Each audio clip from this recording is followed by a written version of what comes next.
반갑습니다. 네트워크 마케팅을 쉽고 재미있게 진행하고 있는 김종익입니다. 얼마 전에 회사에서 전화가 왔어요. 제가 자문위원이 됐다는 거죠. 근데 제가 그냥 강경하게 안 하겠다고 얘기를 좀 했어요. 그리고 생각을 좀 해봤습니다. 내가 이걸 왜 안 하려고 하지? 저희 파트너들은 난리도 아니죠. 왜 안 하냐? 제가 자문위원으로서 회사에 별로 쓸데가 없어요. 이미 많은 세월이 흘렀어요. 그래서 제가 가고 있는 그 길이 지금 회사가 가고자 하는 길하고는 좀 달라요. 저는 A로 가면서 사람들한테 B로 가라고 강의할 수는 없잖아요. 제가 할 수 있는 게 그분들이 저를 복제할 수 있는 게 아니잖아요. 자문위원 미팅 했다고 이제 사진을 저한테 보내왔어요. 거기에 이제 초대 자문위원으로 계셨던 분들이 또 거기 끼어 계시더라고요. 물론 이제 직급이 다 달성되어 있으니까.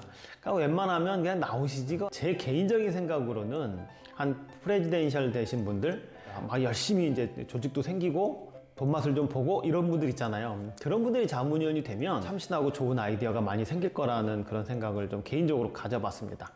그리고 또 이런 생각도 해봤어요. 그동안에 뭐가 바뀌었다고 회사가 얘기하는 거를 제가 거절을 했을까? 폴라이프를 보는 관점이 좀 바뀌었어요. 그래서 오늘은 그 얘기를 좀 해보려고 해요. 여러분은 어떻게 하다가 이 세계에 들어오게 되셨나요? 딱 두 가지 정도로 나뉘어집니다. 첫 번째, 제품을 먹고 좋아서 사업에 관심을 갖게 됐다. 두 번째가 내가 하는 일이 안 돼서 아니면 미래를 준비를 해야 되겠다 이런 생각을 가져서 그게 뭔지는 몰랐는데 우연하게 이 사업이 컨택이 돼서 쭉 하게 됐다. 이 두 가지로 나누어집니다. 그런데요, 폴라이프는 제품이 워낙 탁월해서 그런지 몰라도 거의 대부분 직급자들 올라오신 분들 사연을 들어보면 제품 먹고 좋아져서 사업을 하셨다는 분들이 압도적으로 많습니다. 나네마TV 커뮤니티에도 올렸죠. 여러분이 네트워크 마케팅 회사를 선택한다고 하면 어떤 기준으로 하시겠습니까? 첫 번째가 이제 제품을 먹고 좋다면, 감동을 받았다면 내가 이 사업을 하겠다. 두 번째가 미래의 비전이 확실하면 이 사업을 선택하겠다. 세 번째가 보상 플랜을 들어보고 이 정도면 내가 한 돈을 좀 벌 수 있겠다. 이렇게 세 가지를 했는데요. 정말 많은 분들이 투표를 참여해 주셨습니다. 깜짝 놀랐습니다. 한 8분 참여해 주셨는데요. 저를 빼면 이제 7명이죠. 근데요, 웬만하면 좀 귀찮더라도 이런 거 좀 참여를 좀 해주세요. 그래야 제가 이 업계가 지금 어떤 마인드로 돌아가고 있는지도 좀 체크가 되고요. 여러분들도 좀 도움이 될 수 있을 것 같아요. 거기서도 그래요. 압도적으로 많은 분들이 제품을 먹어보고 이 사업에 관심을 갖게 됐다. 세 번째, 보상 플랜을 들어보고 이거는 전멸입니다. 근데요, 여러분 이 사업 왜 하세요? 돈 벌려고 하는 거 아니세요? 근데 아예 없더라고요.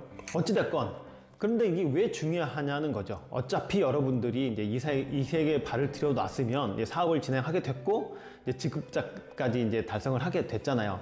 근데요, 되게 중요한 겁니다. 이게 여러분이 이 사업을 어떤 방식으로 바라보느냐예요. 네트워크 마케팅을 장사라고 얘기하진 않습니다. 사업이라고 얘기하는데, 글쎄 만약에 이것이 만약에 한 10억 가맹점을 가지고 시작한다고 그러면 여러분이 제품 먹어보고 좋아져 가지고 섣불리 그걸 할 수 있을까? 전 그건 아니라고 생각해요. 사업이면요, 사업가적인 마인드로 접근을 해야 되는 게 맞습니다. 그래서 두 번째, 미래에 비전 있는 사업이라고 확신이 들었을 때 이 사업을 한다가 맞죠. 어찌됐던 간에 아파가지고 이 제품을 먹고 나아서 좋아졌던지 어쨌든 이 세계에 들어왔잖아요. 그렇다면 여러분들이 보는 관점은 조금 바뀌어야 됩니다. 여러분이 만약에 제품을 먹고 좋아졌어요. 사람들을 컨택을 했을 때 그 사람들이 제품을 먹고 효과를 못 보면 어떡합니까? 폭망이죠, 폭망.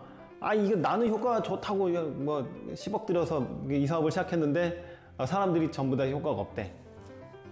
그러면 망하는 거죠. 근데 미래의 비전을 보고 생각했다 그러면 여러분은 미래의 비전을 얘기하게 될 겁니다. 그렇게 보는 관점이 달라지면 방향도 달라지고요. 모든 것이 달라져요. 속도도 달라집니다. 가는 시장도 달라지죠. 제 얘기를 한번 해볼까요? 저는요, 아메이를 하는 도중에 폴라이프를 만나게 됐어요. 그러니까 저는 보상 플랜부터 먼저 보게 됐습니다. 저는 이제 브레이크어웨이 방식밖에는 몰랐으니까, 그러니까 아메이밖에 몰랐으니까 다른 보상 플랜은 전혀 관심도 없었고 들어도 이해를 못했죠. 근데 그건 하나 있었어요. 폴라이프 보상 플랜을 들어보고 집에 왔을 때 잠이 안 왔어요, 솔직히. 왜 이런 거 있잖아요. 잘은 모르겠지만 저 사람이 도대체 뭔 소리 하는지 모르겠지만 내 거보단 많이 주네, 이런 거 있잖아요. 그래서 꿈이란 게 생겼어요.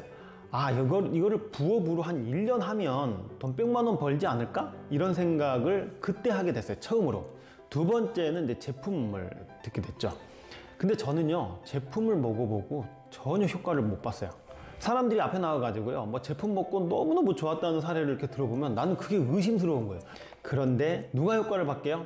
저희 가족들 효과 다 봤습니다. 정말 놀라운 효과를 많이 봤고요.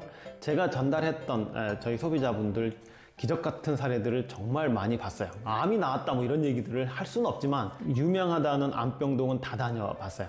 네, 그래서 정말 많은 사례들을 가지고 있고요. 그래서 제품에 대한 확신을 두 번째로 갖게 됐어요.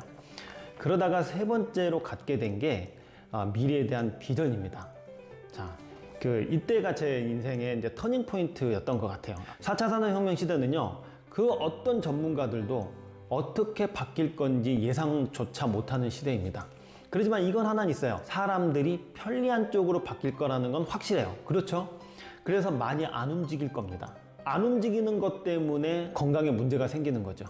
그래서 건강 사업은 굉장히 커질 거라고 봅니다. 건강기능식품 사업도 굉장히 커질 겁니다. 그런데 그 건강기능식품 전체 시장 중에 확실한 면역 시장이 있는 거죠. 이 시장은 독보적인 전 시장이라고 봤어요. 그러면 제가 이 정보를 듣고 제가 갈 데가 있는 거죠. 우리나라에 들어와 있는 네트워크 마케팅 회사 중에 건강기능식품을 취급하지 않는 회사가 어디 있어요? 건강기능식품 시장이 그만큼 크다는 거죠. 대부분의 회사가 또 다이어트 제품을 또 다 취급합니다. 자, 그러면 두 가지로 함축이 되죠. 다이어트와 건강 쪽은 반드시 비전이 있습니다. 다이어트는 어디로 연결이 되냐? 면역과 직접적인 관계가 되고 있죠. 그리고 우리가 의도하진 않았지만 지금 현재는 100% 면역의 시대에 살고 있습니다. 제가 처음 시작했을 때는 조류독감, 사스가 오지 않았을 때였어요. 그런데 조류독감, 사스, 메르스, 코로나, 그 다음에 원숭이 두창까지 또 뭐가 나오겠죠. 면역 시장은 60년 동안 불황이 없는 시장이라고 합니다. 간 해독제를 먹어서 내가 너무 많이 좋아졌어요. 근데 사람들한테 얘기했더니 그 사람이 그렇게 얘기해요. 야, 이거 밀크 시슬 제품이잖아. 이거보다 더 많이 들어있는 거 여기에도 있어. 근데 가격이 네 거의 반 가격이야. 자, 이래버리면요, 내가 아무리 효과가 좋아도 이건 레드오션이 되는 수밖에 없어요. 그러면 나도 반값에 주지 않으면 안 되는 겁니다.